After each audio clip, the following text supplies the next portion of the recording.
Di bangku penumpang, Chen Motong merasa aneh dengan Ming Fei yang menjadi pemain rank S, sehingga memutuskan mencari tahu lebih jauh tentangnya. Sementara itu, Ming Fei menerima sebuah paket berisi ponsel dan surat penolakan dari Universitas Internasional Chicago. Awalnya Ming Fei dan semua orang di rumah yakin bahwa surat tersebut adalah penipuan. Hingga sebuah panggilan masuk, memintanya datang untuk melakukan wawancara di Hotel Regency.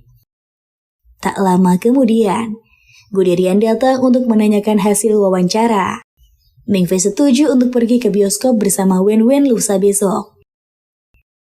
Namun, setibanya di rumah, Ming Fei diberitahu bahwa ia lolos dalam wawancara dan akan pergi ke Chicago.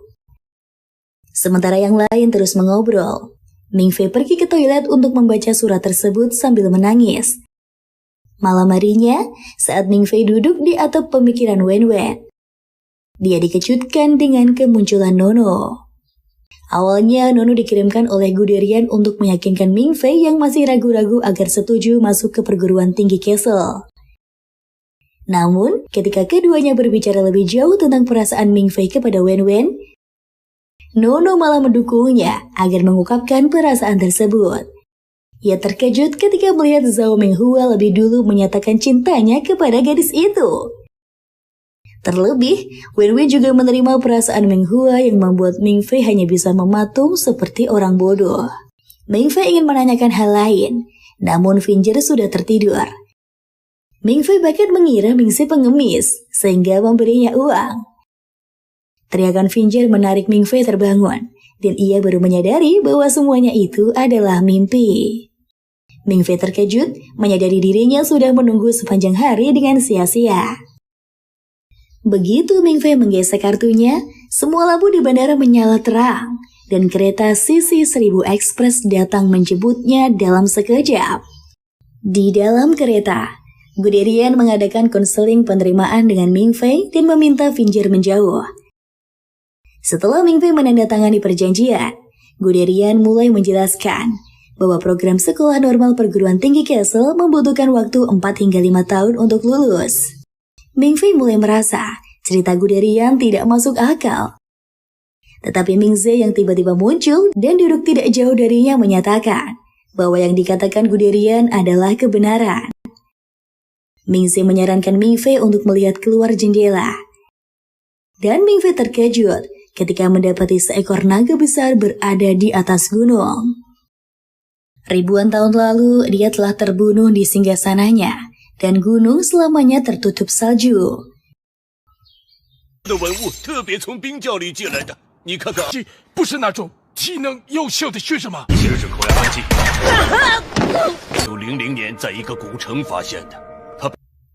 Ming Fei kemudian ditunjukkan embrio naga untuk membuatnya percaya bahwa makhluk itu benar-benar ada. Saat Ming Fei mencoba melihatnya dari dekat, anak naga di dalam wadah tiba-tiba terbangun dan mengamuk sebelum akhirnya tertidur lagi. Guderian mengajak Ming Fei untuk jalan-jalan mencari udara segar. Ming Fei berpikir untuk mengundurkan diri. Namun, Guderian mengingatkan tentang perjanjian yang telah ditandatanganinya. Dan jika tetap ingin keluar, Ming Fei akan dicuci otaknya, guys. Ia kemudian membuka sebuah pintu dan mengucapkan selamat datang di perguruan tinggi Castle kepada Ming Fei. Diajak berkeliling sekolah, Ming Fei merasa aneh karena tidak ada satupun murid yang terlihat. Ketika sekelompok orang muncul dan saling baku tembak, Guderian terkena tembakan, dan sebelum kehilangan kesadaran, ia meminta Ming Fei mengingat untuk memilih kelasnya. Saat itu, Nono muncul di hadapannya, tetapi tertembak dan kehilangan kesadaran. Melihat kengerian yang terjadi, Ming Fei memegangi kepalanya dengan ketakutan. Tetapi tiba-tiba ia mengambil pistol yang tergeletak, menembak Caesar, Zihang, dan semua orang yang masih berdiri. Tiba-tiba musik keras terdengar, dan beberapa murid datang untuk mengobati orang-orang yang bergeletakan. Ming Fei yang tidak tahu apa yang terjadi, hanya bisa mengangkat tangan dengan panik sambil menyatakan penyerahan dirinya. Namun kemudian, Dia mengetahui bahwa semua itu hanya permainan untuk merayakan hari kemerdekaan. Profesor Manstein yang tidak terlalu senang dengan acara tersebut menghubungi kepala sekolah Anzhou untuk melaporkan para murid. Anzhou kemudian meminta Manstein mengarahkan ponselnya agar dirinya bisa berbicara dengan Mingfei. Ia cukup terkesan dengan Mingfei yang mampu mengalahkan Xiang serta Caesar di hari pertamanya. Setelah mengakhiri panggilan, Anzhou dan Mance membicarakan tentang kemunduran yang terjadi 8 tahun yang lalu. Saat itu perguruan tinggi Kassel memiliki para siswa yang siap tempur, tetapi pada akhirnya mereka semua dimusnahkan. Anzhou percaya dalam perang melawan naga, yang mereka butuhkan bukan tentara, melainkan anak-anak yang berbakat. Anzhou tidak mempermasalahkan penilaian Mance dan memberitahu bahwa Mingfei mendapatkan peringkat S karena suatu alasan. Finger bertanya, apakah Mingfei ingin kembali? Kilasan tentang Wen-Wen yang menerima pengakuan cinta Menghua berputar di kepala Mingfei dan membuatnya seketika berpikir tidak ingin pulang. Xiang adalah salah satu siswa dengan kemurnian darah naga tertinggi di sekolah, di mana hibrida biasa bahkan tidak berani melihatnya. Tetapi Mingfei berani menembaknya. Kembali ke asrama, Mingfei berhasil lulus dalam ujian dan mengambil desain mekanik alkimia di kelas Profesor Mance. Dia berbicara, dan Mingfei mengalami hal aneh sebelum terbangun. 好嘞，完成7题了。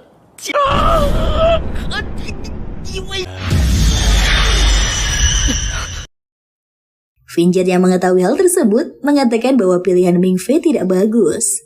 功力将增大到10级。收线。就是错，而且按照看雨雪来说。Tiba-tiba, suara Yesheng kembali terdengar, memberitahu bahwa dirinya bersama Aki tersapu arus dan menemukan sebuah tembok besar. Mance menghubungi Anzhou memberitahu bahwa operasi berjalan sesuai rencana. Mance kemudian menyelam untuk membuka gerbang istana Norton. Setelah pintu berhasil dibuka, ia memberi peledak kepada Yesheng. Di dalam kota, Yesheng dan Aki menemukan pilar perugu yang sangat besar. Ia menemukan cabang dan daun adalah Dragon Speak yang mungkin ditulis oleh Raja Naga sendiri. Keduanya kemudian menemukan sebuah patung yang diduga Yesheng sebagai totem Raja Naga. Yesheng segera menenangkannya dan menjelaskan penerima tulang yang ditemukan oleh Void Snake. Dengan bola cincin Mobius dalam Dragon Speak, dia menduga ada Raja Naga yang masih bayi tertidur di dalamnya. Mingze memberitahu suara yang didengar Mingfei adalah bunyi lonceng kematian, dan saat ini seseorang sedang berada di antara hidup dan mati. Para murid yang dipanggil diminta untuk memecahkan logika mesin. Dengan 20 menit waktu yang diberikan, Caesar menyatakan bahwa hal tersebut adalah hal yang mustahil. Aki mulai putus asa menyadari cadangan oksigen akan segera habis, dan mereka tidak akan bisa selamat. Ia ingin menyerah dan mengajak Yesheng mati bersama di tempat tersebut. Aki memutuskan menggunakan saat-saat terakhir mereka untuk mengungkapkan perasaan cintanya kepada Yesheng. Aki akhirnya muncul dari dalam air, meminta Mance segera mengambil guci yang dibawanya, dan menyuruh mereka segera pergi.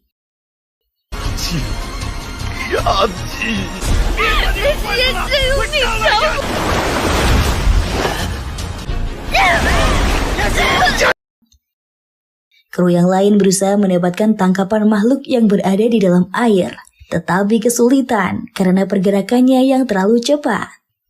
Tepat pada saat itu, sinyal bom kembali muncul, dan Mance segera memerintahkan mereka untuk meledakkannya. Thelma sedikit menyayangkan mereka tidak dapat membawa spesimen tersebut hidup-hidup. Dia bertanya-tanya, apakah makhluk itu adalah Raja Naga, dan Mance mengetahui makhluk itu sengaja menunggu mereka meledakkannya. Begitu pintu bendungan terbuka, pesawat segera masuk. Dan pintu ditutup dengan cepat ketika bom diledakkan. Dia juga berterima kasih kepada Mingfei yang telah berkontribusi besar. Tepat pada saat itu, lonceng pun berdentang. 我不是很适合领导社团，我需要有人离开我们。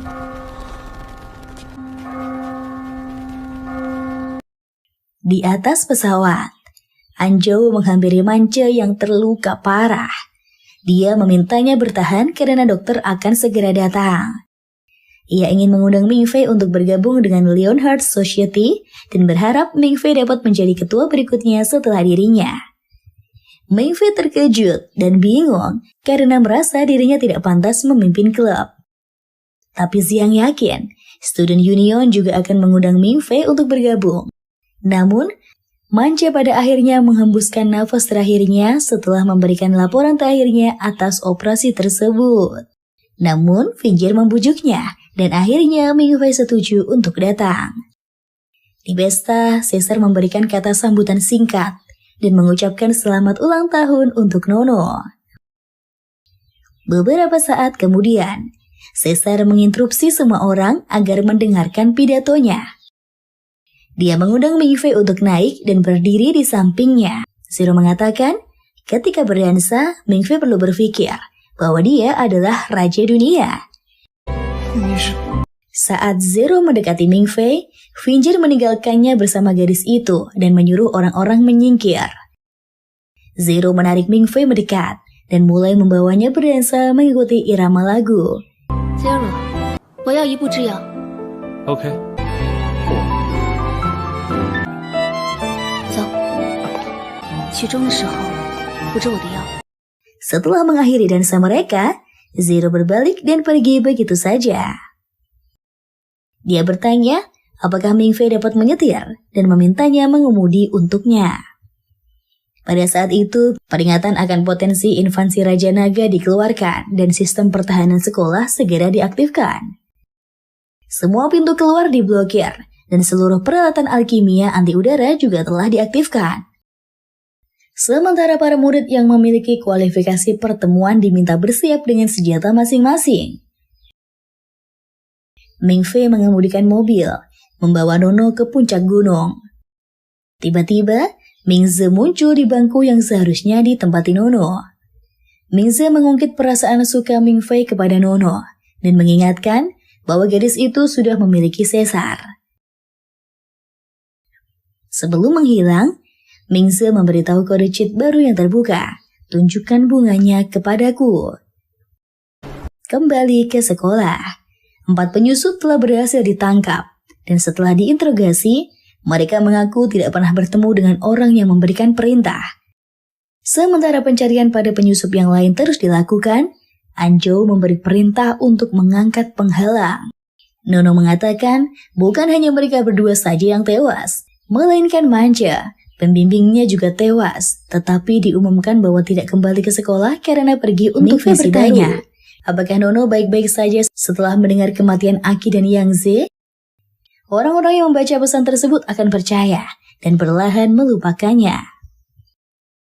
Penyusup nomor 13 diberitahu bahwa targetnya adalah gudang anggur. Nono mengatakan, suatu hari nanti jika dirinya meninggal, dia juga akan meninggalkan pesan bahwa dirinya sedang dalam misi ke Islandia di papan buletin. Ia menerima rute dan bergegas menuju ruang bawah tanah melalui cerobong asap. Caesar mengaktifkan Yanglingnya dan menghubungi Xiang untuk memberitahu bahwa tamu-tamunya sudah tiba. Karena penghalang telah diangkat untuk mengantisipasi cedera yang mungkin terjadi saat dirinya mengaktifkan Yanling. Caesar berhadapan dengan salah satu penyusup yang memperkenalkan dirinya dengan nama Sakatoku Mai. Ia mengatakan bahwa mereka datang untuk mendapatkan guci kuno Raja Perunggu dan api berisi embrio naga. Meski benda tersebut dapat membawa bencana, tetapi juga dapat membawa era baru.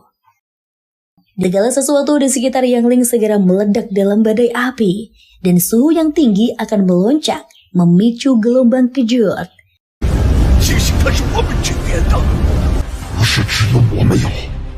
Entitas ledakan Yangling Xiang bahkan hampir setara dengan bom napalm.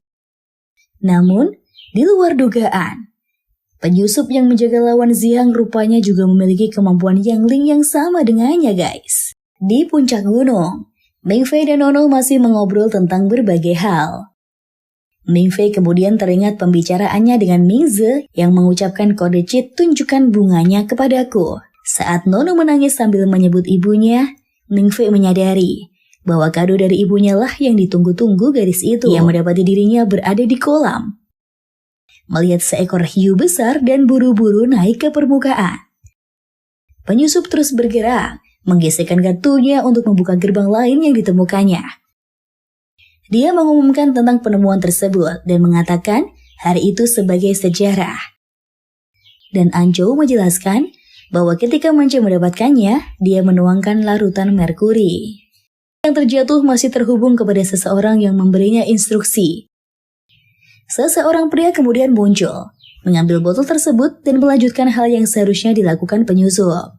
Ia juga meneteskan darahnya ke dalam guci sebelum berbalik pergi ketika darah yang diteteskannya terhisap ke dalam celah tembaga. Dalam perjalanan kembali, Nono mendapat pesan dari Caesar tentang penyerangan yang terjadi. Mereka sampai di sekolah, Nono yakin pertempuran pasti telah berakhir. Guderian dan yang lain khawatir menyaksikan Zihang yang terlihat kewalahan menghadapi penyusup. Mereka menduga penyusup tersebut tidak berniat membunuh Zihang, melainkan hanya menahannya. Penyusup itu mampu menghindari semua serangan dan nyaris berhasil melarikan diri. Tetapi gagal karena mobil yang dikendarai Ming Fei menabraknya. Ming Fei terkejut ketika menyadari penyusup adalah kenalannya yang bernama Old Teng. Namun tiba-tiba, semua orang tampak ketakutan ketika sesuatu muncul di belakang Ming Fei. Suhu di sekitar mereka mendadak panas, dan saat melihat melalui spion, Ming Fei, Nono, dan Old Teng terkejut mendapati seseorang yang tampak terbakar. Bahkan granat yang dilempar juga tidak mempan. Terungkaplah, sosok tersebut adalah jelmaan naga yang keluar dari guci tembaga. Ia segera memerintahkan semua orang berlindung sebelum ledakan menerjang dahsyat.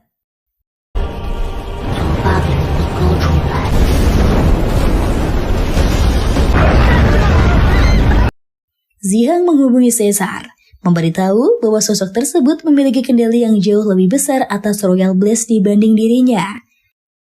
Ia meminta Caesar mencari tempat berlindung dan tidak menghadapi sosok tersebut secara langsung. Mainstein menghubungi ayahnya, memintanya untuk mengaktifkan kembali penghalang karena naga itu telah melepaskan api yang sangat berbahaya ke penjuru sekolah. Namun ayah Mainstein mengatakan bahwa sekalipun pelindung diaktifkan kembali, hal tersebut tidak akan berguna karena naga tersebut mungkin adalah salah satu dari 4 Raja Naga. Mai yang masih bersama Caesar diberitahu oleh rekannya bahwa naga itu bukanlah Norton. Karena kondisinya yang tidak stabil, ledakan yang ditimbulkan cukup kuat untuk meledakkan gunung.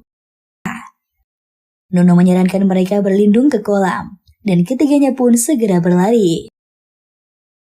Sementara Finjil, Old Teng, dan Ming Fei terus bergerak, Nono berbicara dengan Caesar. Keduanya menduga naga itu tertarik kepada Ming Fei. Setelah mendapatkan informasi dari rekannya, Caesar dan Mai segera menembaki naga tersebut dengan peluru Frigga. Di kolam, Ming Fei, Old Teng, dan Finjil bersembunyi di bawah air saat merasakan sesuatu yang mendekat. Meyakini bahwa semua itu adalah ilusi Ming Ze, Ming Fei keluar dari air untuk mencarinya. Tetapi ia terkejut, di lantai tertinggi menara, Anzhou memberi batu filsu dari elemen roh peluru alkimia yang merupakan senjata untuk membunuh naga. Ketika yang ditemukannya adalah jelmaan naga yang menyerang sekolah. Naga itu memeluk Ming Fei dan memanggilnya sebagai kakaknya.